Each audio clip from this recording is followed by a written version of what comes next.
Hey everyone, welcome back to my channel. Today I wanted to talk about the new movie, Masters of the Universe. If you end up enjoying this video, please consider liking and subscribing. That way maybe I will have the power to make it through this review without crying. I didn't watch Masters of the Universe growing up, but this movie looked like the perfect combination of things that I really enjoy about movies, so I was really excited to check it out. Instead of talking about the 6 things that make a movie great, I'm just going to share my spoiler-free thoughts on the film. Very quickly in this movie, Eternia is invaded by Skeletor, who takes power away from King Randor, who sends his son Adam with the Sword of Power to Earth. The film then flashes forward as Adam has lost the sword in the midst of his traveling through space and time, and Adam is searching desperately for this sword in order to return home. Eventually, he's able to do so, returns home, and has to fight through his own doubt and insecurities to retake his homeland and save his friends and family. This movie literally had all of the framework that it needed to be a successful movie.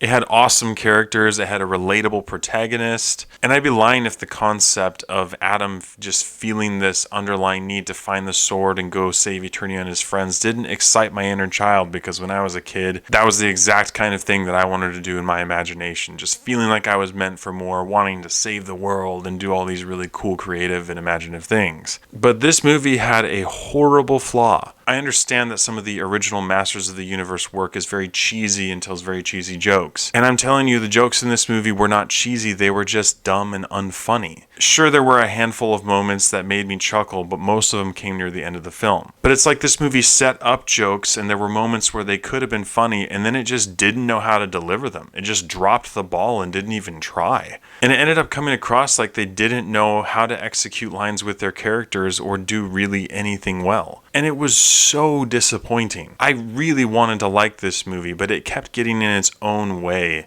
and it made me really sad. I thought the character design was really cool, the CGI was awesome, but it really felt like director Travis Knight had no idea how to make these characters deliver things well. And to be completely honest, it made the movie painful to watch. There was definitely an OG Masters of the Universe fan behind me, and he stopped laughing about a quarter of the way through the movie. Regardless of the cool characters, the fun action sequences, the moments that were actually funny, though few and far between, a poorly written script, story, and delivery completely takes the wind out of a movie's sails, and that's exactly what it did here. Masters of the Universe is rated PG-13, it's just over 2 hours long, and though there were things you could identify with in the film and you really wanted to cheer on the protagonist, for me this movie just fell flat on its face. So with all those things considered, I have to give Masters of the Universe a 5 out of 10. I walked out of the movie theater extremely sad with this one. I was expecting cheesiness and actually looking forward to it, but instead what we got was disappointment.